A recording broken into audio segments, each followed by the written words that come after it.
your step. There is a twinkle in your eye. I can throw a rhyme down for you real quick. Yes, they call me Thrill. They say that I'm the man. You disagree, how could you? Let me make you understand. Should we bring her on the show? And anybody's find me. And there she is. Fresh as some bread. Pour right from the oven. When you feel rejected, you get some my loving. Take on me. She looks wonderful. Mom looks amazing. Somebody too. Okay, more bugger off now. I've got to show it to you. Like that? Joseph Jaffe, ladies and gentlemen. You just made the new intro of the show. Well, hello, everybody. It is May 18th. It is May 18th, 2021. And how are you? How the hell are you? I'm doing good. I'm doing better than good. I'm doing great. Why? Because you're here. Because Bob Farnham is here. You can bugger off. We can all bugger off together. Good evening, Anna Bowman. I missed you last night. Very quiet without the regulars, without Mr. Stephen Rubin. We have a great show tonight. Manif is here. Manif, continue to buying into the Jaffe economy. I love it and I love you. And I love the fact that tonight, all day, is Visit Your Relatives Day. It is a day, hopefully, you're in a position to visit your relatives. And we hope that everyone in the world will be able to visit their relatives, hug them, kiss them, smother them, and have a good old fight with them, because that's what we do with our relatives. Familiarity breeds contempt. And I have so much contempt for my relatives. I'm just kidding. I think you know what I mean. It is Sean Kanungo, one of the greatest guests ever on the show. He says Peter Katz is one of one. I think what he means is one of our own, because he's in Canada, right, where you guys don't get out much because you're still in lockdown. But hopefully not for long. Go visit your relatives. This is what we need to do. Sean is the king of virtual, but so is Peter Katz. He too is the king of virtual. Peter is my guest tonight. Andy Storch tomorrow. Fatini Iconomopolis on Thursday. It's just going to be awesome. Peter is a Juno Award nominated singer, songwriter, and keynote storyteller, creating surprising human connections. There's nothing surprising about human connection, especially once you meet him. What is surprising is that the Jaffe coin is hovering in the 260s, $2.62. But I hope that you will continue to buy into the Jaffe economy in different ways to interact with me and the show. Well, let's do some birthdays. Mr. Larry Sack, Kim Shevitz, Ilan Smith, and look on the bottom. It seems like there is an Amber Jaffe, one Amber Jaffe who changed my life 20 years ago when my daughter was born. And she'll probably hate me for this photo, but I just love this photo. It just makes me, it makes me shocked and it makes me laugh. But we have had silly moments like this for 20 years, and I hope many, many more to come. Happy birthday, Amber Rose. I love you so much. And right now she's out with her friends, but hopefully she's going to watch this at some point. And hopefully she'll also watch the Seated Soliloquy, which takes on a slightly different tone, but I called it My Concern Is. And here it is. I am a creative. I am a creator. I am an idealist. I am naive. I am hopeful. I am innocent. I strive in a world unlimited by imagination, and I wither in a world constrained by narrow-mindedness, short-sightedness, and negativity. I've had a full career in marketing, advertising, consulting, teaching, and most recently hosting a talk show. In this time, I've never been short of ideas, big ideas, bold ideas, and oftentimes shit ideas. When I've pitched them, I've done so with a full heart and all the joy, excitement, and anticipation in the world, often to be kicked to the curb with "my concern is." It's oftentimes the very first thing to come out of a prospective or even actual client's mouth. "My concern is" are my 3 worst words. I'm also not a fan of "do you have a version in Spanish language?" and "our payment terms are 180 days. The sound you just heard is the complete and utter deflation of passion, and with it a zest and a zeal to explore, innovate, break new ground, and charter new paths. A world built and based on a deficiency model is not a world I want to actively participate in. Instead, I choose to align myself with appreciative inquiry, just like my guest tonight, Peter Katz. I want to challenge you. The next time someone's laying it all on the line for you, giving you everything they have, literally putting it all out for you, instead of those 3 ugly words, consider replacing them with these 4 beautiful words. What I love is. Start with what you love, what you really love. Focus on the strengths and the magic in the idea or the pitch. Build on that. Protect it. The other stuff is just fluff. The devil in the details. It can be worked out. It will be worked out. It's filler at best and an annoyance at worst. It's a transient variable that distracts and detracts. It is temporary. What isn't temporary, however, is the idea, the story and the spark, the creative catalyst that has the potential to remain, to endure, to last forever, to be truly timeless. Also, positivity isn't just another word. It's more fun, isn't it? It's positively contagious, and it has the superpower to transform. Choose it first, choose it next, choose it always. Unless, of course, you have any concerns. In which case, you know what you can do with those concerns, don't you? Well, now it is time to get into the main attraction, Mr. Peter Katz, and a little bit of background on him. Peter Katz is a Juno Award and Canadian Screen Award nominated singer-songwriter who has spent the past 15 years touring internationally.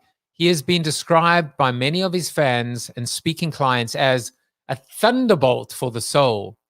To date, his music has been streamed over 5 million times, and his music videos have over 20 million views on YouTube. Peter's music has also been featured on several TV shows and movies like Lethal Weapon, Rain, Signed, Sealed, and Delivered, Felicity, For Your Consideration, Hello, Goodbye, Alias, Heartland, and more, as well as on CBC Television's 2016 Rio Olympics and Paralympics coverage. Peter is also one of Canada's most in-demand speakers, being called on to give his highly customized Keynote concerts to countless companies and organizations.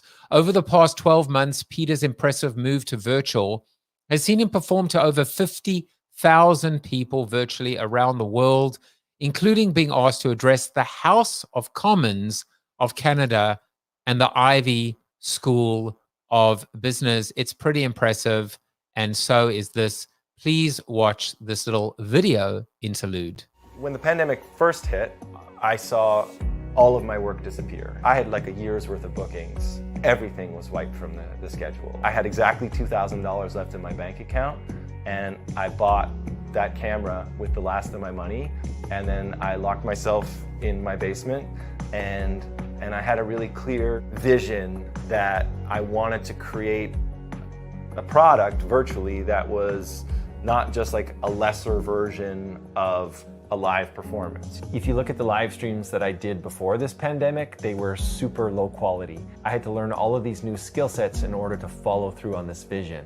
I break it up into 4 things. So make sure that my cameras are working, I make sure my audio is working, that I've got levels that aren't clipping, make sure both of my computers are set up, all the switching software is ready to go, make sure my internet is hardwired, and boom, I'm good to go. I want them to be surprised by the audio or video quality. It just like something that just kind of makes them go, oh, something different is about to happen here. Most of the work I'm doing is on the speaking side, and people are bringing me in, whether that's the House of Commons of the Government of Canada, or whether that's, you know, a group of people on the front lines that have been saving lives, and I'm being brought in to lift their spirits and, you know, make them feel like that's a tall order, you know. So I want to honor the people that are on the other side of that screen, and I want to give them something that's going to inspire, delight, move them, and that's my job.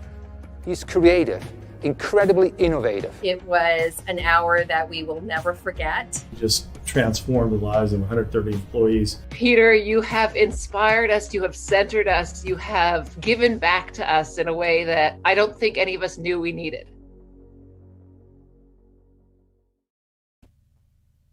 Peter, welcome to the show. Thank you. So great to be here. It's the weirdest thing, just looking at that video and then, you know, just seeing you on the show. I just have goosebumps, and I'm honestly, I haven't stopped listening to your album all day. I think you might be my new favorite artist. Well, that's very nice to hear. Thank you. You're very welcome. Now, Peter, there is so much to talk about and you know, to discuss. But before we do, I just see in the comments that there are lots of birthdays today. Manif, who is one of our regulars. No, that's the wrong one. What I wanted to say is it's Manif's wife's birthday. So I want to wish her a happy birthday. May 18th is just a great day because, as you saw earlier, it's my daughter's birthday, Amber, as well. So I have to, I'm, you know, you're giving to me and I'm taking from you, but I have a special request, which is, would you consider performing a song for my daughter? Absolutely. I'd love to. Let me just grab the guitar here. I happen to have guitars around me at all times, so always. I love that. It's funny, you know, whenever, you know, when human parties used to be a thing in person, you know, people would always say like, I don't want to ask you to play. I'm like, it's literally my favorite thing in the world. Don't be shy to ask me to play. I love doing it. So, no, I just got to pick the right song for Amber. You said she's turning 20. Yes. So, I think I'm going to play her this song. You know, 20, that's a special, that's like the start of a whole new phase of life. And, I'm going to play her this song. This is a song called Paper Thin. It's from the new record. And, you know, it's a song about, like, none of us wish to go through hard times. Like, we don't wish that on ourselves. We don't wish that on people we love. But it's in those hard times that we actually really figure out what we're made of. We actually do our greatest learning and our greatest growing.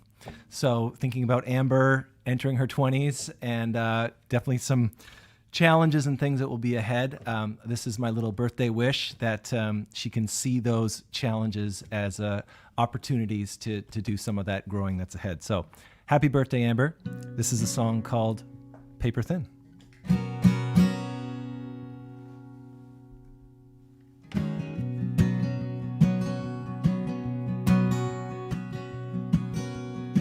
I can barely even talk about it now, but I don't know any other way out. I have pushed myself so hard for all these years. Still it's not clear what for. And all the roads I drive no longer lead me home. I could fill an ocean with all that I don't know. And I was safer in the insides of those walls. But that's not all there is.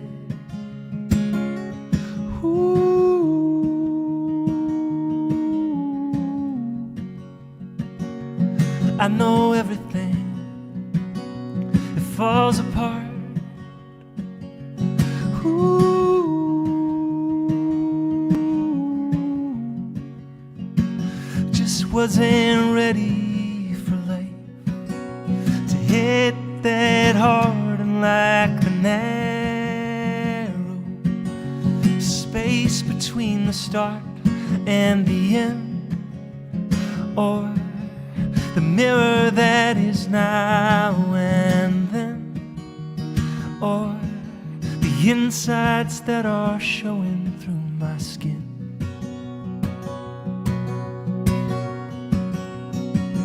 The paper thin. All right, this is the important part right here.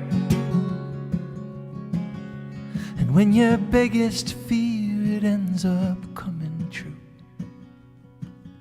That's when you find out what you have inside of you. And I am braver than I ever could have known. These days have shown that to me. Ooh.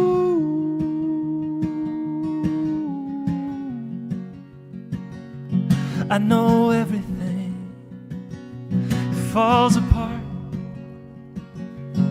Ooh.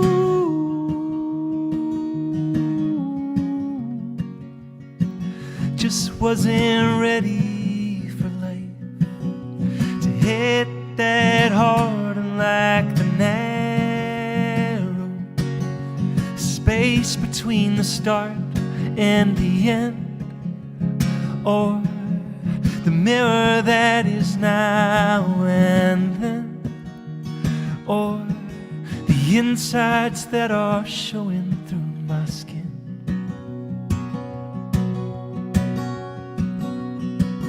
The paper thin.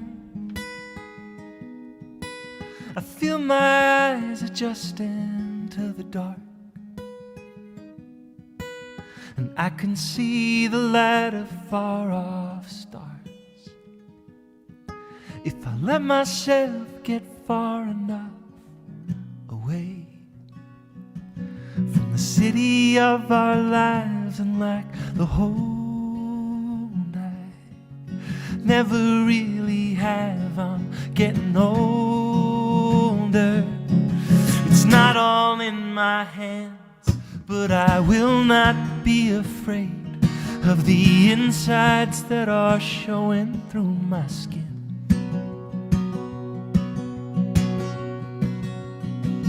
I'm paper thin.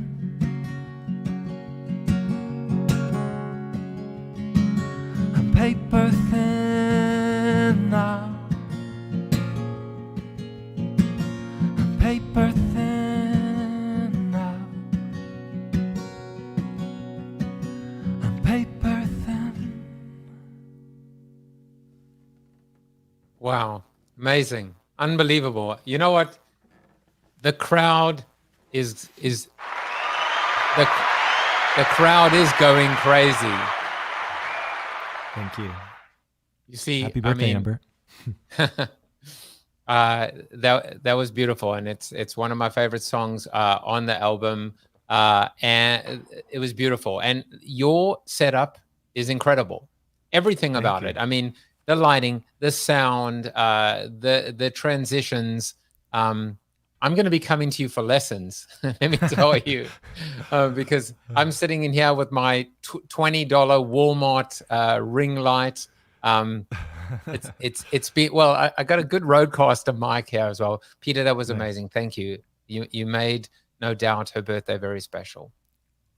My great pleasure. It really is one of my greatest pleasures to be asked to play, and so I'm always really happy to do it. And you know, I went really deep in figuring out a great virtual setup, so that I could, you know, try to do justice and play the songs in the way that I felt like they deserved to be played. So I'm glad that it's well received. It was definitely a dark time in March and early April 2020, learning all of this stuff and, pulling my hair out, trying to figure out how I could have great audio and video over the internet. But it certainly has paid off, and it's been amazing. This is my third. I gave 2 keynotes right before this, and it's like you can kind of fly all around the world and be with all kinds of people. It's kind of an amazing thing. There really is a silver lining to all of this.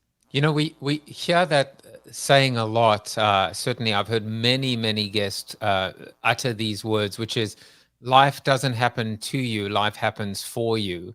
Mm-hmm. I remember Joe Delagrave being on the show, he is a bronze medal winner. He's a Paralympian. And I remember him saying that he wouldn't want it any other way. It's crazy, someone who's been confined to a wheelchair, but he wouldn't want life any other way than he has right now, because this is his life, this is his path, this is his journey, and he's become this light, this leader, as well. And when we think about what's happened, this is your life now. This is your life. Is it in terms of who you've become, your becoming, your transformation? Do you feel like you're in a better place now compared to where you were at the end of 2019? It's one of those things where I tread really lightly when I talk about it, because there's been so much hardship for people, like loss of life and all kinds of things, and for me personally, like my family lives in the U.S., I'm in Canada, so I haven't hugged my mother in a year and a half, and my nephew and niece are growing up, so there's been so many challenges and so many things, that so much suffering, and at the same time, there has been an incredible amount of growth for me in my life. As I said, March 2020, I gave my last keynote on March 12th. And I remember I was being introduced. I was speaking to one of the major banks here in Canada, and I was speaking to the business analyst department. And I was on right after lunch. And the person introducing me had to legally inform all of the people that were in attendance that on the 5th floor of this building where all the business analysts worked, that there had been a suspected COVID case. And that was my introduction. So I walk out on stage and they had these giant gallons of hand sanitizer, and everybody's just covering themselves in it. And I realized, I was like, my life is about to change. And, my entire living is based on, live concerts, in-person keynotes, and I also do this mentoring work with teenagers every summer. So everything I do is in person, and everything was canceled, as I said in that video. So it was a very, just shocking time, but everybody was experiencing a shocking time, not just me. But I had a really, for whatever reason, I'm the kind of person that just kind of jumps into action, and I almost immediately, I bought this camera that I'm looking into with the last of my money, and I locked myself in my basement for about a month, and I said, okay, this is what's happening now. This is how I'm going to connect with people, and if I'm going to connect with people, I want it to be of the highest possible quality that can possibly be, so I can reach people's hearts as much as possible and not have the technology get in the way. And I just had this vision in my mind. I was like, what if I could create like Netflix, but the guy's talking back to you in real time? Because people say like they're screened out, or they're zoomed out, or they're tired of looking at a screen, but they will sit in front of Netflix or whatever streaming provider and watch screens for hours. It's just that they don't like.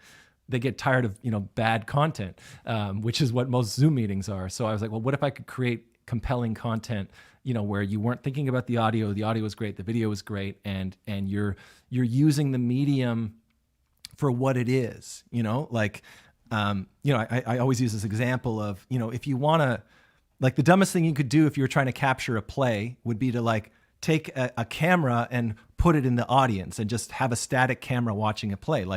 That would be a terrible experience.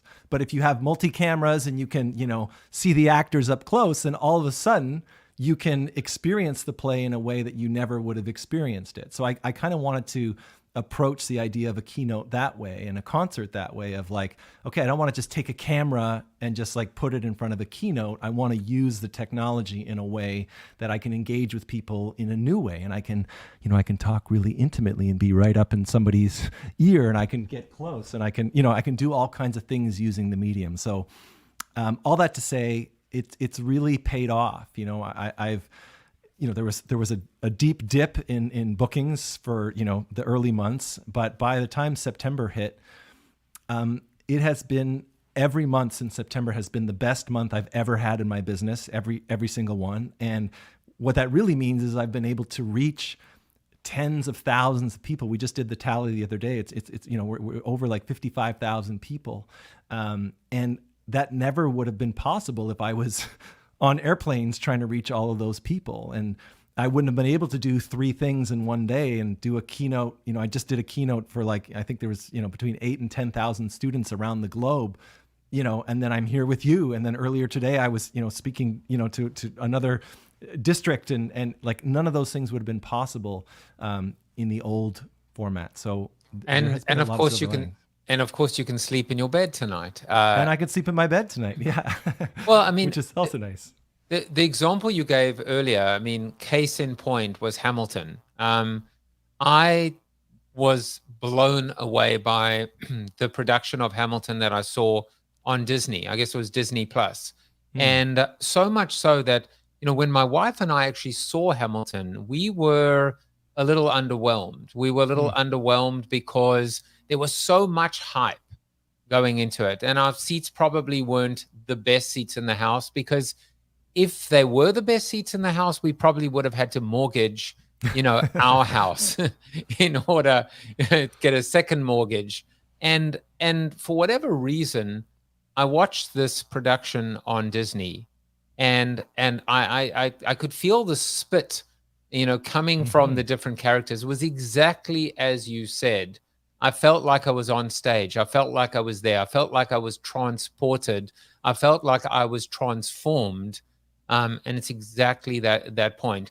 In my opinion, and this you may have a different, may disagree.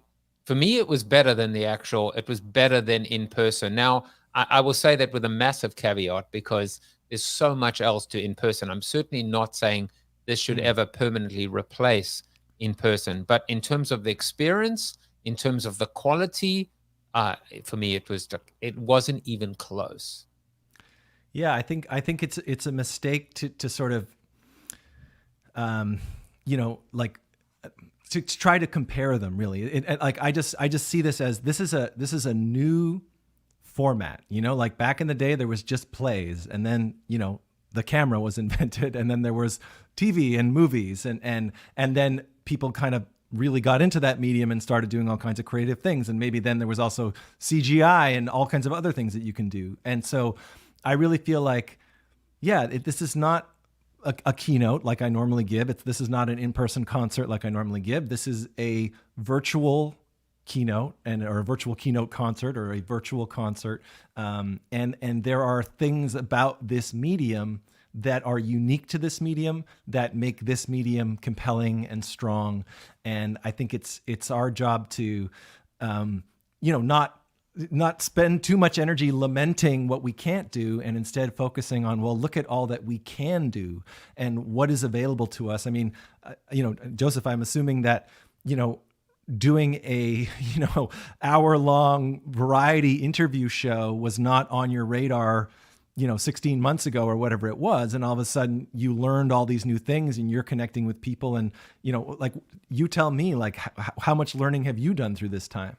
Oh, it's been incredible, and it's been a joy. It's every mistake I make is a joy, because I get to improve on it, and I get to riff on it, and I get to triangulate against it. And I was saying to someone today that if you ask me to describe myself and what I do for a living, I will tell you I'm a talk show host, proudly, proudly.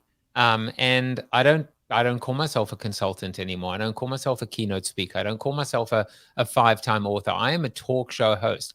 And I realized that this is what I was meant to do. This is what I was put on this earth to do. and I've learned so much about myself, how to listen, how to become an active listener. But, what you and I share in common, and you've, I have to blame you now, because I am the latest disciple in this new concept called appreciative inquiry. I'm a little bit of a geek. Appreciative inquiry. This is the most, first of all, I went to the Wikipedia page, and I got to tell you, like, I'm not sure I understood any of it. And I tried to go through it and understand it. Before I go into more, from your understanding, and I know you're new to it as well, what is appreciative inquiry? Well, so I'm studying under John Berghoff and the exchange approach, which is, it's all based on appreciative, and I'll say appreciative inquiry. That's just the way I say it. So it's all based on appreciative inquiry, but there's some facilitation techniques and some, things that are attached to it. But, the example that John uses that I think is kind of a great way of looking at it is, there was a unnamed, well, we won't name them, like a big US airline that had like the worst record with their baggage. They were like losing bags left, right, and center, and it was terrible. And the habitual way of looking at it was to say, like, okay, we have a baggage problem. And okay, if there's a baggage problem, then, people need to be fired and things need to be reckoned with. And, who are we going to, get mad at, and how are we going to solve this problem? But it's kind of, you're starting from this negative lens. And when you go through like an appreciative inquiry lens, instead it would be like, okay, what is our dream for the future? And it's like, well, we want to create an unbelievable post-flight landing experience for all of our customers. And all of a sudden, as soon as you frame that through that lens of like, an unbelievable, inspiring landing experience, then all of a sudden it becomes generative. It becomes, ideas start flowing, and you're like, well, what does an amazing landing experience look like? And what ideas can we come up with to try to create that? And there's just such a greater energy and thrust behind that than looking at it through this lens of it's a problem, which is, one woman in the course that I'm taking, it's like a kind of year-long training that I'm doing. She's put it so beautifully. She said, when you start through the lens of a problem, you create a group of commiserators. And when you go through the lens of a solution, you create a group of collaborators. And to me, that really just sums it up of how do we reframe things so that we're in the realm of creating, of possibility, of dreaming, versus being weighted down by the past and what went wrong and who did what.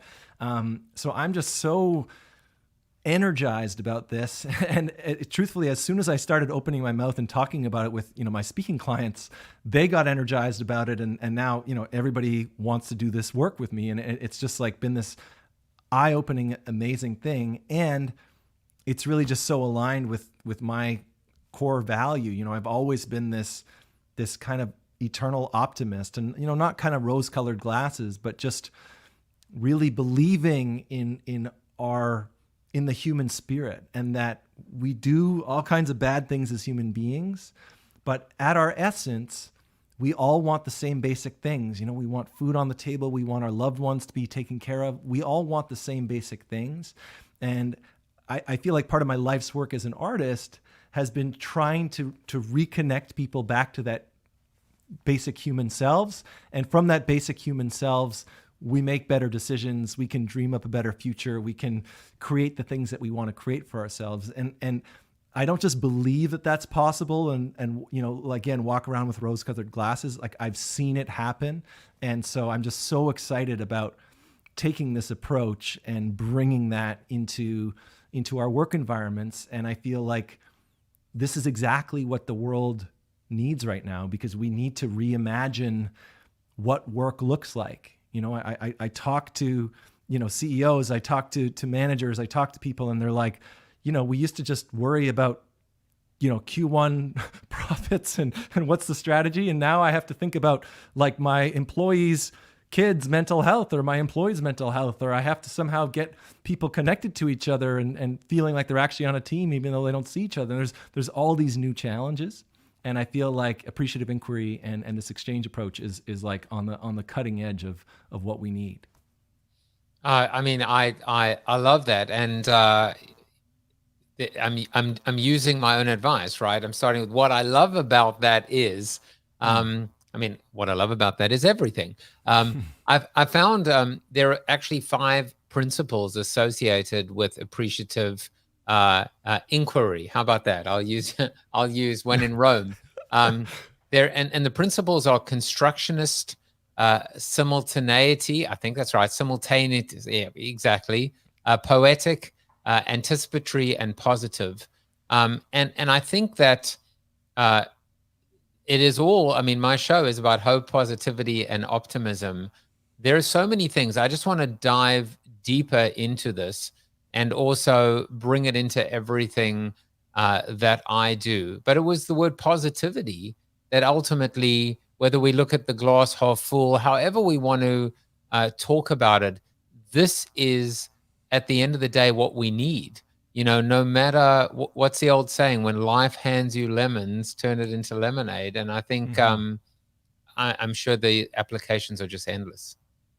Yeah, and like I feel like positivity has this bad rap. Like if you're positive, then you're not seeing reality, and I just disagree with that. I think our human nature is actually to take care of each other, to be loving, and one of the premises that I base that on is, when all is well, when we have food, when there's peace, where there's no bombs, like when we're secure, then we create art, our imaginations roam, we like all kinds of beautiful things blossom and flourish, and we give to each other generously. Like all of these things happen when those things are in place. And so, and of course, when those things are not in place, then bad things happen. But people they're not bad. They're just trying to get some of their basic things covered, and they're desperate, and they're exasperated, and they're lost, or they haven't had they're lacking love, whatever it might be. But I've done a lot of work in the realm of forgiveness. It kind of happened unexpectedly. I was driving in my car one day, and I heard this interview with a man by the name of Michael Berg, and Michael was being interviewed because his son Nick had been killed by al-Zarqawi, who was one of the sort of heads of Al-Qaeda. And on the day that Michael was being interviewed, the U.S. Army had killed al-Zarqawi, the person that had killed his son. And in this interview, Michael said that he was saddened at the loss of life of another human being, even though that other human being had killed his son, and that he didn't believe in revenge, that he'd rather find forgiveness in his heart and try to spread that around rather than carry on this cycle of hatred. And I was just kind of, blown away by this reaction. And later on in the interview, I found out that Michael was, called a traitor and was shot at. I mean, people tried to take his life because his ideas were so threatening.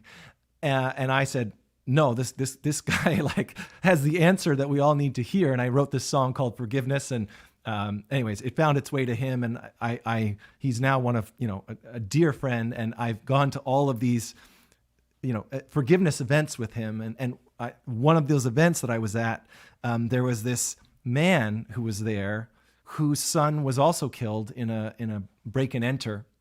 And, the person that had killed his son went to jail, and this man started writing to this man. And at first he was like, I don't want to hear from you, go to hell. But he persisted, and he kept writing to him. And eventually they started a correspondence. And, fast forward 20 years, and that father petitioned for this guy to get released from jail.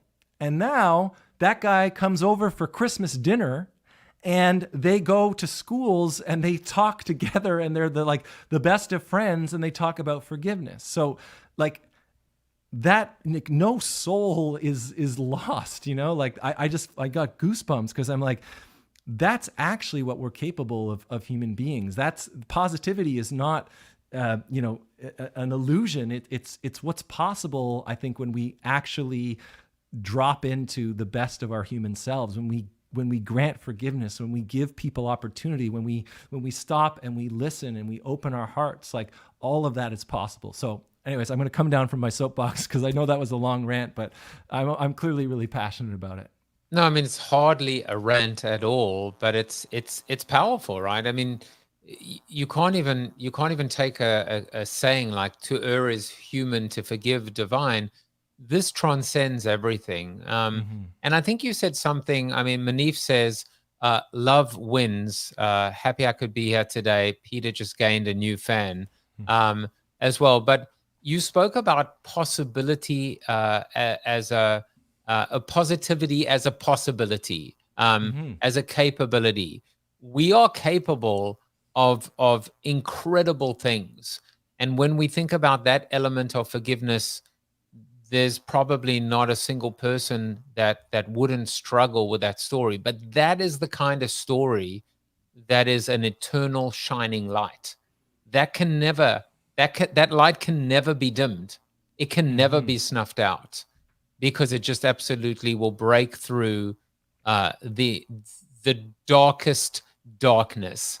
And quite frankly, the reason is because it was born in the darkest darkness, so it understands darkness. You mentioned how you created a song, and one of the things that I think you are immensely talented in is what I would call crossover. Specifically how you've crossed over being a singer, songwriter, and a keynote speaker. The common thread, the bridge is storytelling.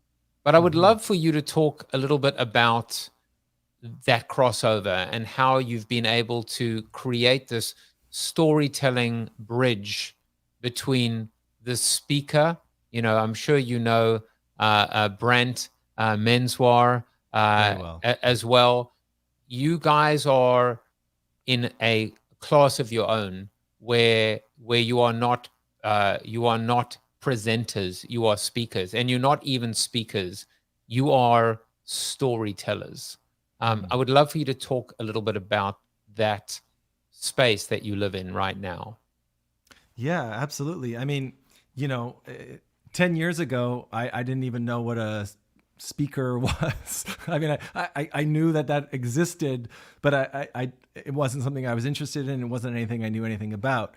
But, I've been touring Singer-Songwriter for 15 years, and I would always tell stories at my shows. That was just, people would come for the songs, but they would also come just as much for the stories and the in-between part of the experience.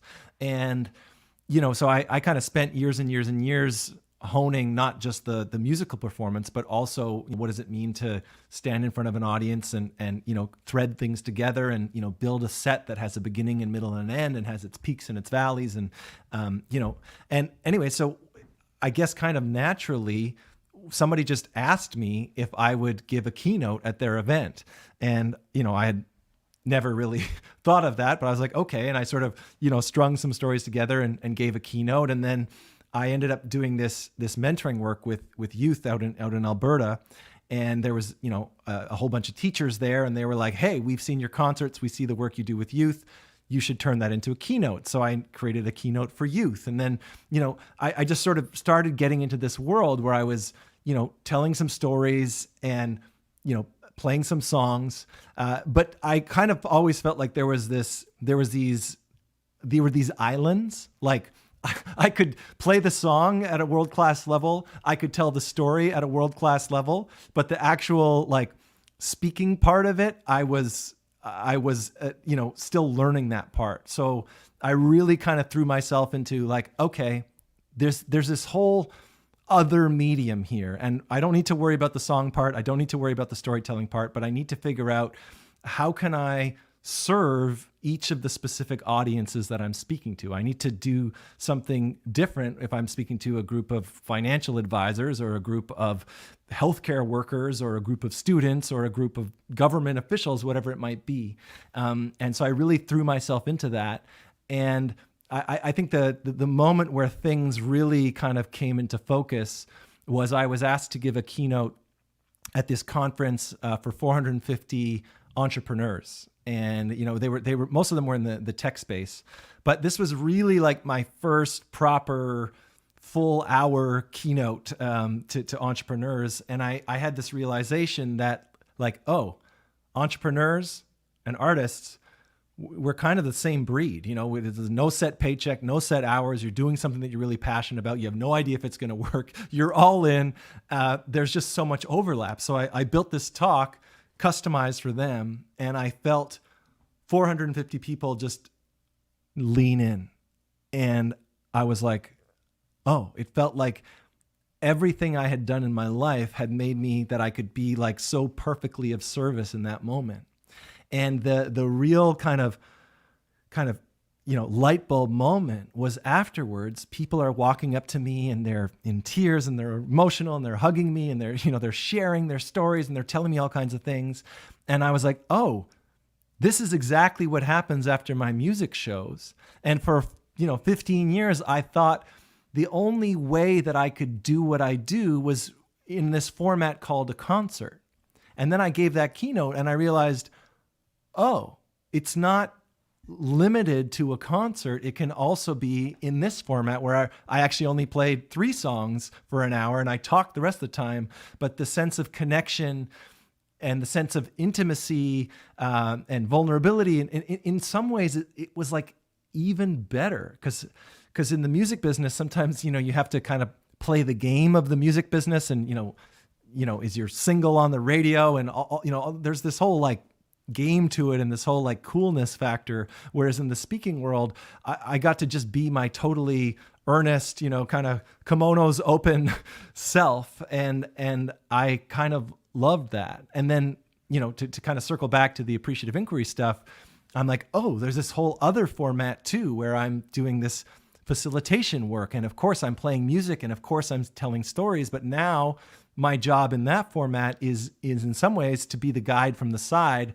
versus the sage from the stage. And so now, my job in that instance is not to be the star, but to have everybody else walk away feeling like the star, and I'm really excited about the idea of, people walking away from interacting with me, not thinking like, oh, he's so amazing, but thinking, oh, I'm so amazing. And so, yeah, I guess there's this continuum when I think about it of realizing that, life is an opportunity to grow wiser and wiser and wiser. We can just grow old and that can just happen. But I think if we kind of keep our eyes open, to connect back to Paper Thin, like if we see our moments of biggest challenge as opportunities to learn, then life can be this journey towards greater and greater wisdom. And as we gather that wisdom, we become more and more versatile and more like chameleon, but in a wonderful way that we can take these skills that we're acquiring and we can apply them in all kinds of different ways. And that's just been so energizing and exciting and empowering to me. So wait, you didn't mention that you were a poet as well. Well, of course, you have to be a poet if you are a singer, songwriter, storyteller. Manif says, I agree, both are creators and adventurers talking about performing on stage and performing as a speaker. And Anna says, very similar, love the parallel. Stephen says, very fast hour. Manif says, true, encore. And Anna adds, seriously, I can't believe how quickly the time has gone. It has flown. And I will try and slow it down just for the next 11 minutes or so. But there were a few things that you said there that I just wanted to kind of recap on, Peter. The first is, I realized that you flipped the script. You absolutely, what really happened was, I'm sure you've seen this as well. Before, you were performing an entire set with little interspersed, you called it the in-betweens. The in-betweens were the little vignettes, the little stories. You flipped it completely on its head. Now you're telling stories, and the in-betweens are the 2 or 3 songs. It's like The Simpsons. The Simpsons was born from the Tracy Ullman show, exactly like that.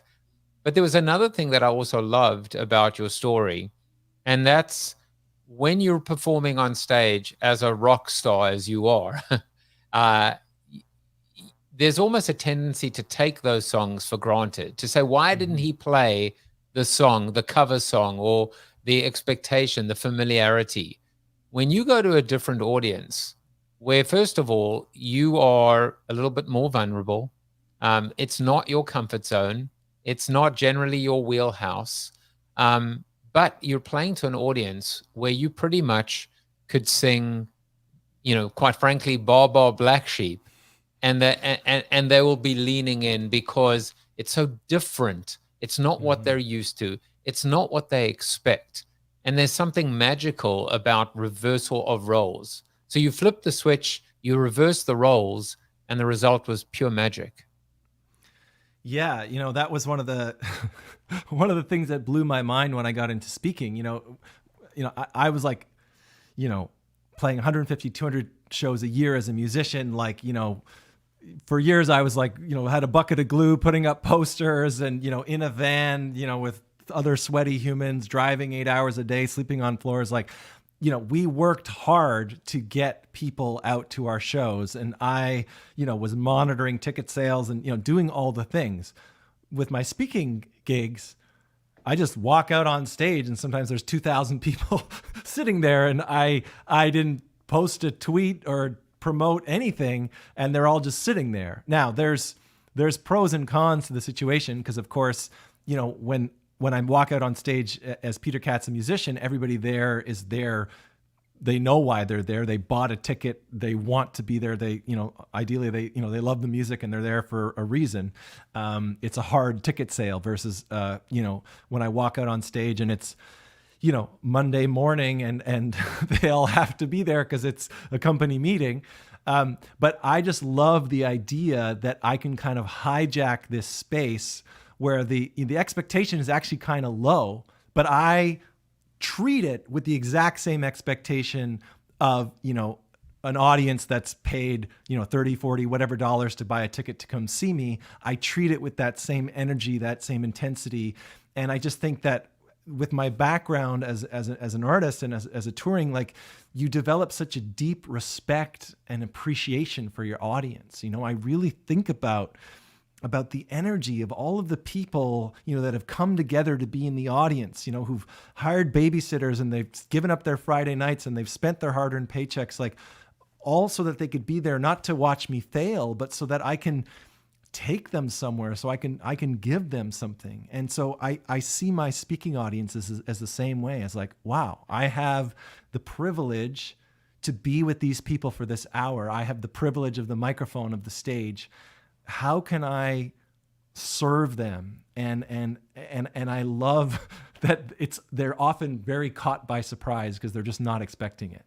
You are the poet, you are the singer, you are the songwriter, you are the storyteller, you are the respectful hijacker. I'm going to start calling you now. And Manif actually says you should be an author too, because you should write a book talking about absorbing experience and applying them. Just captivated me. I think as great as this is, I would be remiss if I didn't make sure that people remember that you are a singer-songwriter. You have a new album called City of Our Lives. And as I said, I've already posted the link to to Spotify, the Spotify link in the comments. I'll do it again. And I'm also going to post another link as well, which is your new single called Calm Within the Storm. And this is amazing as well, Peter, because this is like another interesting crossover, isn't it? Which is which is it's a single that you wrote as a companion to Dr. Robin Hanley Defoe's book of the same name. So I would love for you to tell us about the album, tell us about the single, and please perform one more song for us of your choice. Absolutely, I'd be happy to. Yeah, so the album is called City of Our Lives, and it was a major endeavor. You know, I've typically been a sort of folkier singer-songwriter, but I kind of fell in love with pop music. And again, we talk about, you know, transferring different formats, and I realized, you know, I had this bias against pop music, but then I realized that a great song is a great song is a great song, and I wanted to kind of, you know, dance on the same floor that, you know, I used to be crying on, and so I thought I'd make an album that had the same heart and soul and commitment to the lyrics and to the song, but presented in a way that, again, as a respectful hijacker, where people could almost feel it in their bodies first, and then they would get the message afterwards if they paid attention to the lyrics. So I'm so proud of the album. It was a you know, the biggest musical risk I've ever taken. Definitely put myself way out there, and incredibly proud of it. And then Calm Within the Storm, my friend Dr. Robin Hanley Defoe, she's you know, a brilliant resiliency researcher, and she sent me an advanced copy of this book. I actually read it on a long hiking trip, and I had it on a phone. It was just a PDF, and I would wake up every morning and lie by the water and read this book, you know, tears streaming down my face. Just an amazing book and guide for all of us on our connecting to our resiliency and developing it. And she reached out to me asking if I would write a theme song for it, which was, you know, obviously a very novel idea, not anything I'd ever heard of. And you know, she told me about how her, you know, I asked for some clues, you know, and she told me that, like, you know, how her mother had loved the piano, and, you know, she sent me some references of songs that she loved, and she said she wanted like a distinct melody that people could hear that melody and think of her book. And so I sat down at the piano and wrote this song, and maybe that's a song that I should play. It's brand new, and it'd be kind of cool because I haven't really ever gotten to play it live, because it's not part of my talk. So this is kind of a world premiere. So yeah, I'd be happy to play that one. But you'll have to kill time for a second while I move over to the piano. Oh, sure. I mean, you know, I can even find some music as well if you like. But you know what? I'm not going to play any music. Killing time is easy when you're having fun and when you're inspired. And I have to tell you, boy, has the time flown for me tonight. I've just had a big grin on my face the whole evening, and I want to remind you as we are playing out. In fact, I don't even need to kill time, because the one thing that I didn't do is get to embarrass Mr. Peter Katz with some of the fun facts about him, because it was such a beautiful conversation. I had to leap straight into it. So, you know, I didn't get to tell you, and you didn't get to hear the story of how he fell from a 100-foot cliff and survived. And this is actually a real life image of him falling from the cliff. I didn't get to tell you that. I didn't get to tell you about the fact that he played Seymour in Little Shop of Horrors at summer camp when he was 12, nor did we get to hear the story of how he's basically become a sweaty hippie. He's a respectful hijacker, a sweaty hippie. None of those stories. How's that for killing time, Peter? That was impressive. And I love the dedication that you put into those graphics. It took me all of at least 3 minutes. So, thank you for recognizing the sweat. That was amazing. You just gave me a laugh. So this really is I've never, other than playing it for Robin, I haven't actually played this song live. So I'm going to give it a go. But this has been a real pleasure, Joseph. So here we go. This is Calm Within the Storm.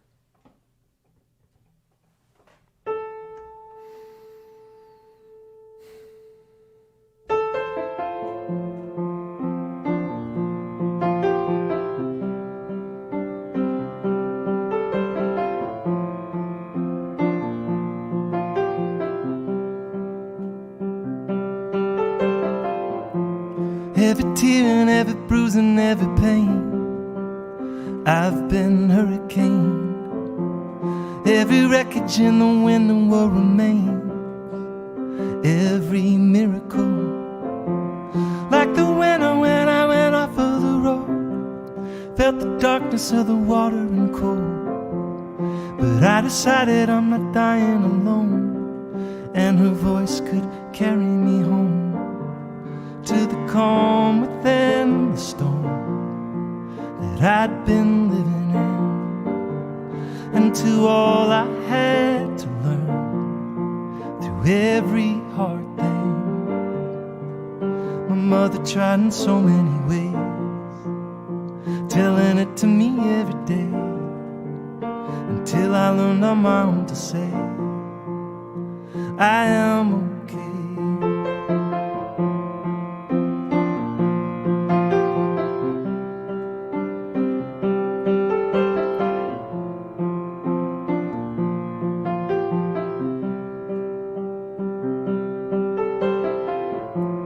Doesn't mean just 'cause we can carry it well that it's not a heavy load.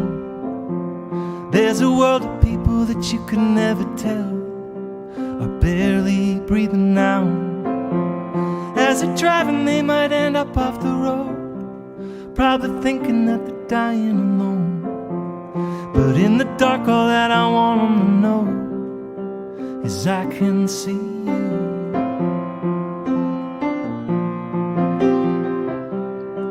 'Cause I have been you. There's a calm within the storm that you've been living in. There's a lot you're gonna learn through every hard thing. My mother always said it to me, even though I couldn't believe, till I traveled through the stormy seas. I am okay.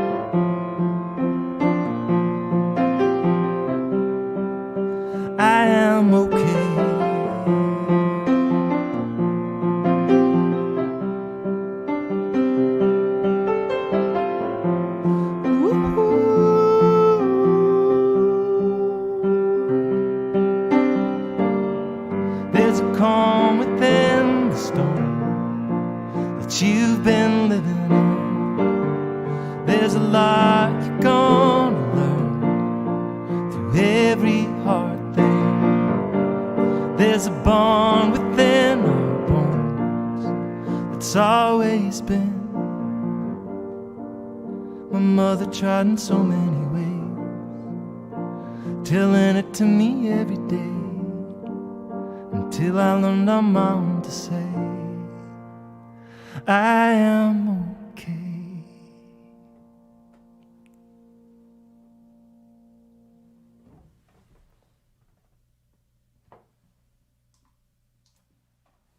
Absolutely beautiful. Please find out more about his Keynote concerts. Go check out peterkatzspeaks.com. I've never wanted to insist that someone stays indoors for any longer than they should, but this man needs to stay indoors for at least one more day so that you can appreciate his talent. Go check out his latest album, City of Our Lives. Listen to Calm Within the Storm, this beautiful single that you just heard performed. And Peter, two more things. Besides just saying this was everything that I hoped for and more, I always have a quote. I almost forgot all the things that I normally have, but I couldn't leave without sharing this quote.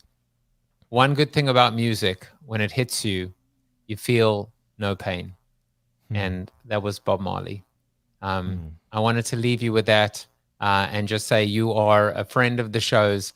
Come back anytime you want to perform, anytime you want to speak about what's on your mind. I am a disciple. I am a follower, not just of you, but of my new favorite pastime, which of course is appreciative inquiry. And before we go, the final word always goes to Mr. Chuck Norris. You are Chuck Norris approved. There you go. I will be back tomorrow with Andy's Torch. Take care, everyone. Bye-bye. Thank you. Thank you for watching the show about hope, positivity, optimism, and if there's time left over, a little bit of marketing with your host, multiple author, and global keynote speaker, Joseph Jaffe. If you like the show, tell a friend or two. Please subscribe to the show, and if you want to get inside news, previews of upcoming guests, and much more, visit josephjaffe.com/subscribe to sign up for the show's newsletter. And despite the best ministrations of your wife, you still look ugly.